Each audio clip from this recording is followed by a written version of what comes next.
लड़की ने बस अपना हाथ साफ समुद्री पानी में डाला था, लेकिन अगले ही पल कुछ अजीब घटना घट गई। देखा गया कि अनगिनत छोटी मछलियां जैसे किसी प्रकार की पुकार सुनकर लड़की की ओर तैरने लगी। हालांकि लालची मछुआरे इस दृश्य को देखकर ज्यादा हैरान नहीं हुए, क्योंकि जब भी वे लड़की को लेकर समुद्र में मछली पकड़ने जाते हमेशा भरपूर मछलियां लेकर लौटते। लड़की की इस विशेष क्षमता के कारण छोटे द्वीप पर करीब 100 लालची निवासियों का पेट भरता था। लेकिन लड़की के रहस्य केवल इतने तक सीमित नहीं थे। हर सुबह लड़की को गोद लेने वाले दंपति के घर के बाहर लंबी कतारें लग जाती, क्योंकि जो भी व्यक्ति लड़की के संपर्क में आता, चाहे वह किसी भी प्रकार की बीमारी से पीड़ित हो, लड़की उसे ठीक कर देती। यहाँ तक कि शरीर पर एक छोटा सा घाव भी होता तो वह आंखों के सामने तेजी से ठीक हो जाता। स्थानीय निवासी लड़की को उद्धारकर्ता मानते थे और उससे भगवान की तरह पूजते थे। लड़की के आने से ही द्वीप के लोगों को समृद्ध और रोगमुक्त जीवन मिला। लेकिन समय के साथ मछुआरों की स्वार्थ और लालच के कारण यह शांतिपूर्ण गांव एक आंतरिक युद्ध में फंस गया। उस दिन एनी और उसके साथी पहाड़ पर खेलने गए। अचानक जमीन पर एक विशाल मधुमक्खी का छत्ता देखा।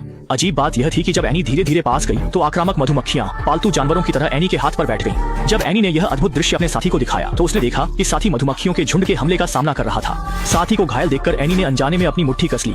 अगले ही पल आसपास की मधुमक्खियां सभी आत्मविस्फोट कर मर गईं, हमेशा के लिए जीवन खो दिया।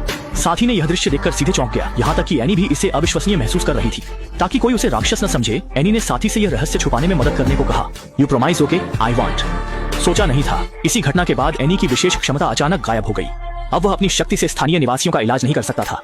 मछुआरों को समुद्र में बहुत कम मछलियां मिलती थीं। इस तरह एक सप्ताह बीत गया। स्थानीय निवासी बेचैन हो गए और रातों रात निवासियों की समिति बुलाई। वे भविष्य के जीवन के लिए गहरी चिंता और भय महसूस कर रहे थे। अगले दिन सुबह सुबह वे उपहार लेकर एनी को सांत्वना देने आए। वे प्रार्थना कर रहे थे कि एनी जल्द ही अपनी शक्ति वापस पाले और फिर से समृद्ध लौट आए। रात में लिसा एनी को सोने के लिए शांत कर रही थी, लेकिन अचानक उसने देखा कि दिन में कटे हुए घाव तेजी से ठीक हो रहे थे। उत्साहित होकर उसने तुरंत अपने पति को बुलाया। सोचा नहीं था कि पति ने भी आश्चर्य से देखा कि उसके हाथ पर चाकू का निशान भी आंखों के सामने गायब हो रहा था। इस पल ने पति पत्नी को एहसास दिलाया कि एनी की उपचार क्षमता वापस आ गई है, ताकि वृद्धावस्था की बीमारी से पीड़ित मेई आंटी ठीक हो सके। लिसा तुरंत यह खबर मेई आंटी को बताना चाहती थी, क्योंकि मेई आंटी को गंभीर वृद्धावस्था की बीमारी थी। इन दिनों एनी की उपचार शक्ति न होने के कारण उनकी हालत लगातार बहुत खराब थी। लेकिन इस समय पति निक ने उसे रोक दिया, क्योंकि निक जानता था कि अगर मेई आंटी ने होश में आ गई तो द्वीप के सभी निवासी फिर से एनी की क्षमता का निजी लाभ उठाएंगे। निक ने कहा, जन्म, मृत्यु, बीमारी और वृद्धावस्था प्राकृतिक नियम है। पत्नी को किसी भी मामले में हस्तक्षेप नहीं करना चाहिए। लेकिन पत्नी का दिल नहीं मान रहा था। आधी रात को उसने मेई आंटी को घर बुला लिया। पल भर में मेई आंटी की बुढ़ापे की भूलने की बीमारी ठीक हो गई। लेकिन मछुआरों की मछली पकड़ने की सफलता बेहद खराब थी। जल्द ही मछुआरे लिसा के घर आ गए, उन्हें शिकायत करने लगे। असल में मेई आंटी ने होश में आने के बाद एनी की शक्ति वापस आने की खबर लीक कर दी थी। एनी को केवल सोते समय ही अपनी शक्ति का प्रदर्शन कर सकती थी। यह देखकर मेई आंटी ने एक साहसिक विचार सोचा। उसने बिना कुछ कहे एक बोतल नींद की गोली निक को दी, ताकि निक एनी को चुपचाप सोने में डाल दे। इस तरह द्वीप के सभी लोग स्वर्ग की दी गई कृपा का आनंद ले सकते थे। शुरू में निक ने इस बात को अस्वीकार कर दिया, लेकिन पत्नी ने लगातार उसे उकसाया। Just like frustrations when you remember. अंत में निक ने इस बात को मान लिया। रात के गहरे सन्नाटे में लिसा ने चुपचाप नींद की दवा को पीसकर पाउडर बना दिया और उसे एनी के पानी के गिलास में मिला दिया, जब तक कि एनी पूरी तरह से बेहोश न हो गई। एनी को स्ट्रेचर पर उठा लिया और अन्य निवासियों के साथ एनी को समुद्र किनारे ले गई। जैसे ही मछुआरों ने समुद्र में जाल लगा लिया, वह तुरंत एनी को लेकर समुद्र की ओर बढ़ गई। जैसा कि उम्मीद थी, अगले दिन मछुआरे व्यस्त होकर बड़ी मात्रा में पकड़ी गई मछलियों को संभालने लगे। द्वीप के निवासियों ने भी लालच भरी मुस्कान दिखाई। हालांकि जब निक को इस घटना के बारे में पता चला तो उसने दृढ़ निश्चय किया कि वह एनी को इस द्वीप से लेकर जाएगा।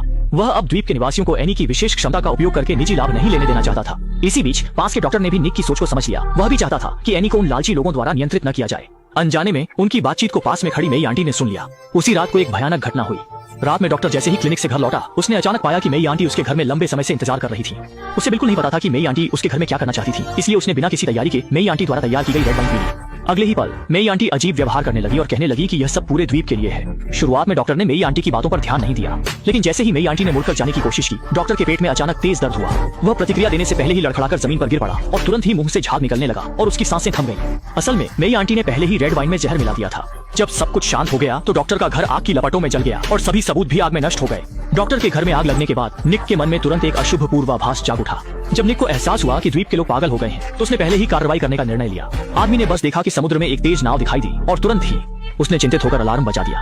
असल में आने वाले लोग एक महिला पुलिसकर्मी और एक बाल कल्याण संस्थान के सामाजिक कार्यकर्ता थे, जिन्होंने सुना था कि इस द्वीप पर बच्चों के साथ दुर्व्यवहार हो रहा है, और तुरंत ही उन्होंने एनी के परिवार को पुलिस स्टेशन ले जाकर जांच करने का प्रस्ताव दिया। लेकिन इसने मछुआरों की नाराजगी को भड़का दिया और कुछ लोगों ने अपने हाथों में बंदूक उठा ली, ये कहते हुए कि वे किसी भी कीमत पर एनी को द्वीप से नहीं जाने देंगे। असल में एनी के पास एक विशेष क्षमता थी जो मछलियों के झुंड को बुला सकती थी। इसी क्षमता के कारण द्वीप के लगभग 100 मछुआरों का जीवन यापन होता था। एक बार एनी चली जाती तो इसका मतलब था कि वे फिर कभी समृद्ध जीवन नहीं जी सकते। संकट की घड़ी में महिला पुलिसकर्मी ने जल्दी से आत्मरक्षा के लिए बंदूक निकाल ली, लेकिन उसने सोचा भी नहीं था कि अत्यधिक तनाव के कारण गलती से बंदूक चल गई और निक को गोली लग गई। एक ही पल में महिला पुलिसकर्मी को भी मछुआरों ने सिर में गोली मार दी। जब उसने इस भयानक दृश्य को देखा तो मेई आंटी ने जल्दी से घायल निक को घर के अंदर ले गई। इसी समय निक ने मेई आंटी से एनी को बचाने की प्रार्थना की, लेकिन मेई आंटी ने एक शर्त रखी कि वह एनी को हमेशा के लिए द्वीप पर रहने दे। निक की प्रतिक्रिया मिलने के बाद मेई आंटी ने जल्दी से नींद की गोली का गिलास लेकर ऊपर चली गई और लीसा को एनी को इसे पीने के लिए मजबूर करने के लिए कहा।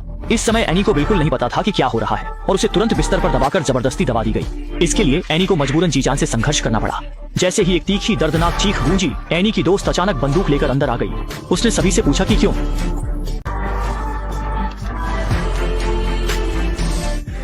इस त्रासदी को रोकने के लिए मेई आंटी ने बंदूक छीनने की कोशिश की। सोचा भी नहीं था अगले ही पल एनी की दिल दहला देने वाली चीख के बाद घर में सभी लोग शांत हो गए। लेकिन इतना ही नहीं, द्वीप के मछुआरे भी अपनी लालच और स्वार्थ के कारण हमेशा के लिए अपनी जान गंवा बैठे। एनी ने कभी नहीं सोचा था कि वह जो सबसे नहीं चाहती थी वह अंततः हो गया। इस प्रकार फिल्म समाप्त होती है।